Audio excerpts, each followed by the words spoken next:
जय हिंद दोस्तों, हमारे चैनल पर आप लोगों का स्वागत है। आज बहुत बड़ा इंफॉर्मेशन लेकर आए हैं। चुनाव संबंधी जानकारी आपको देने वाले हैं। विधानसभा, झारखंड विधानसभा का इलेक्शन होने वाला है। अब बहुत जल्द आचार संहिता लागू होने की संभावना है। आदर्श आचार संहिता लागू होने की संभावना है। चुनाव आयोग की टीम ने 2 दिवसीय झारखंड का दौरा किया। उन्होंने स्पष्ट बता दिया है कि जो झारखंड बॉर्डर से जो सटे स्टेट है वहां पर निगरानी बढ़ाया जाएगा।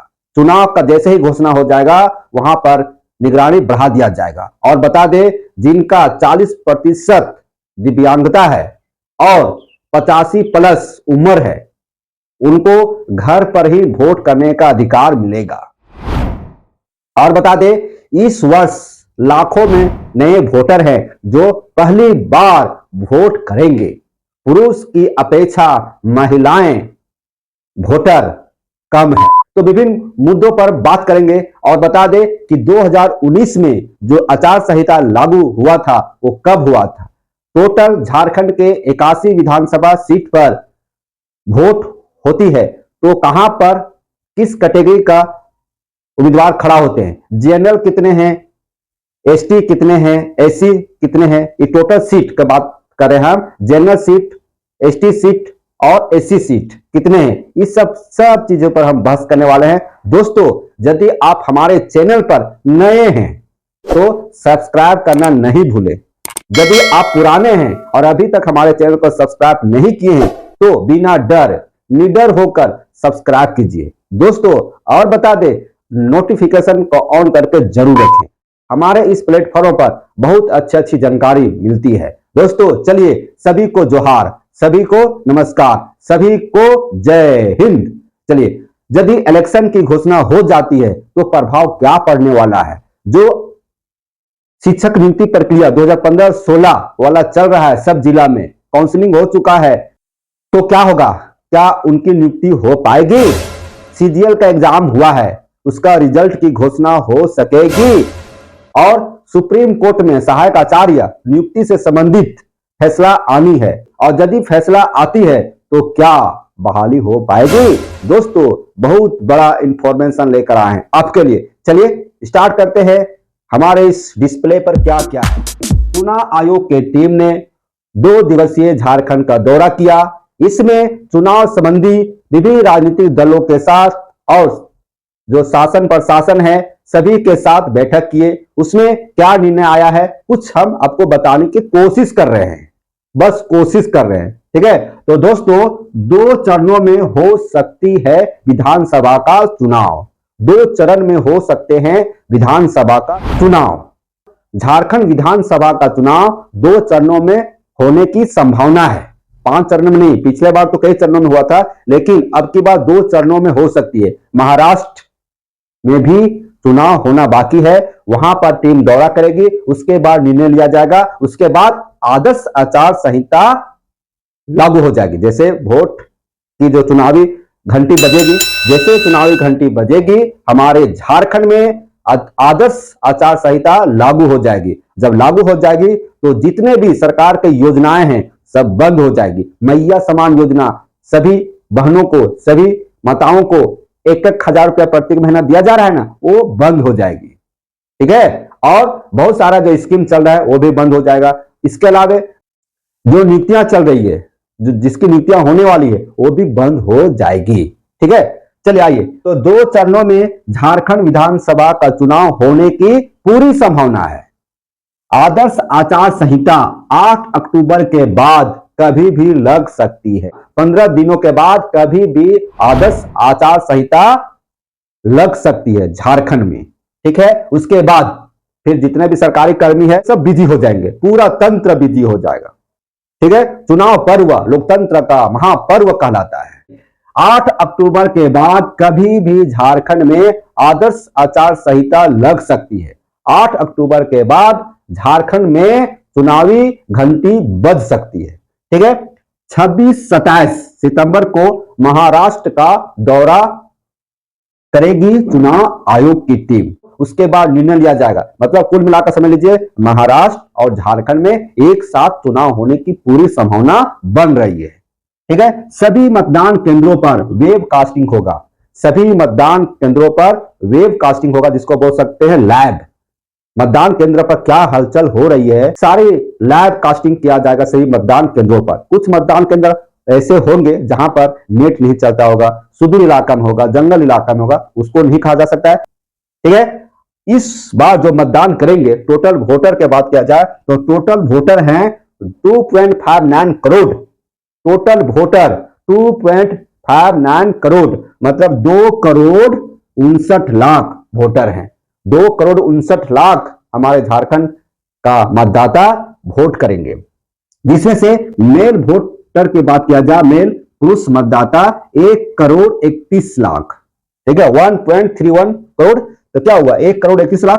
फीमेल वोटर की बात किया जाए, महिला मतदाता का बात किया जाए तो कुल हमारे झारखंड में 1,28,00,000 महिला वोटर है, 1,28,00,000 महिला मतदाता है। तो यहां क्या देख रहे हैं दोस्तों, यहां देख रहे हैं पुरुष मतदाता अधिक हैं, महिला मतदाता कम है। पहली बार वोट करेंगे, पहली बार वोट करने वालों की संख्या देखिए 11.05 लाख, 11.05 लाख, मतलब हम जैसा समझ रहे हैं 11,05,000 हैं न्यू वोटर।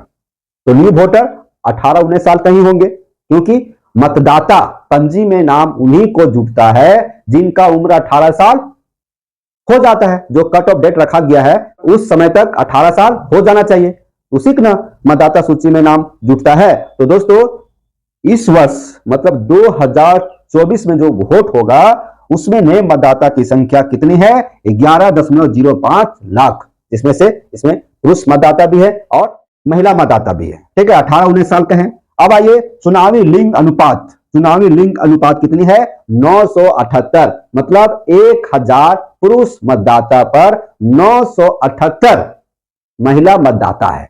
ठीक है, चुनावी लिंग अनुपात 978, मतलब 1000 पुरुष पर 978 महिलाएं वोटर है, महिलाओं की संख्या कम है। अब आइए 85 प्लस, मतलब जिनका उम्र 85 वर्ष प्लस हो चुका है उन्हें घर पर वोट करने के लिए सुविधा दिया जाएगा। जिला प्रशासन की ओर से घर पर वो वोट करेंगे, क्योंकि 85 प्लस वृद्ध व्यक्ति होते हैं और वे मतदान केंद्रों पर जाना मुश्किल है, उन्हें मतदान केंद्र पर चलकर वोट करना बड़ा मुश्किल होता है। इसलिए उनके लिए यह सुविधा होगी कि उन्हें घर पर वोट करने का सुविधा उपलब्ध कराया जाएगा चुनाव आयोग की तरफ से। ठीक है, और 40% बेंचमार्क का विकलांगता वाले दिव्यांगों को भी घर पर वोट करने का सुविधा उपलब्ध कराया जाएगा। मतलब जिनका उम्र 85 प्लस है और जिनका 40% बेंचमार्क का विकलांगता है उन्हें भी घर पर वोट करने का सुविधा दिया जाएगा। तो अच्छा बात है। जिन वोटर का घर मतदान केंद्र से 2 किलोमीटर दूरी पर रहेगा ना, उन्हें चुनाव आयोग लाने की व्यवस्था करेगी, मतलब गाड़ी देगी। मतलब जहां पर मतदान केंद्र बनाया जाएगा दोस्तों, वहां से यदि किन्हीं वोटर का घर 2000 मीटर की दूरी पर है, अर्थात 2 किलोमीटर दूरी पर है, तो उन्हें चुनाव आयोग की तरफ से सुविधा दिया जाएगा वोट करने के लिए। ठीक है, तो अच्छी खबर है ना। अब देखिए पड़ोसी राज्यों की सीमा पर सख्ती बढ़ाया जाएगा। जैसे चुनाव की घोषणा होती है, पड़ोसी राज्य, जैसे झारखंड का पड़ोसी राज्य है, झारखंड के सीमा वाले राज्य कौन कौन है, जैसे बंगाल है, उड़ीसा है ना, छत्तीसगढ़ है, उत्तर प्रदेश है, बिहार है। तो इन राज्यों की सीमा पर सख्ती बढ़ाया जाएगा, मतलब आने जाने वाले वाहनों को चेकिंग किया जाएगा। तो आप जब गुजरेंगे उस दौरान तो आराम से जाइएगा, हिसाब से जाइएगा, सब चीज होना चाहिए, लाइसेंस, ड्राइविंग लाइसेंस, इंश्योरेंस वगैरह होना चाहिए। इसके अलावा आपको सतर्कता बरतनी है। ठीक है, तो आपको अलर्ट कर रहे हैं। अब देखिए 22 नवंबर तक मतगणना होने की संभावना है, मतलब पहले के चुनाव 2019 के चुनाव की अपेक्षा 1 महीना पहले मतगणना हो जाएगी। ठीक है, तो 22 नवंबर तक काउंटिंग होने की पूरी संभावना है। तो दोस्तों इस बार जो चुनाव होगी ना, वो 2 चरणों में होने वाली है। पहले 5 चरण में हुआ था, अब की बार 2 चरण में। चलिए आगे आइए, देखिए झारखंड विधानसभा का कार्यकाल कितने साल का होता है, 5 साल का। कितने साल का होता है दोस्तों, 5 साल का। और 5 साल का कार्यकाल इस वर्ष कब खत्म होगा, 5 जनवरी 2025 को। 5 जनवरी 2025 को कार्यकाल समाप्त हो रहा है झारखंड विधानसभा का। लेकिन उसके पहले ही, मतलब बिफोर बोल सकते हैं, चुनाव आयोग ने घंटी बजाने वाली है। क्या चीज का? चुनावी घोषणा का। अब देखिए, झारखंड में टोटल सीट जो जिस पर चुनाव होता है 81 है। झारखंड में 81 विधानसभा सीटें हैं जिस पर चुनाव लड़ा जाता है। तो 81 विधानसभा सीट में से देखेंगे कि 44 जो सीट है वो जनरल है, मतलब सामान्य है।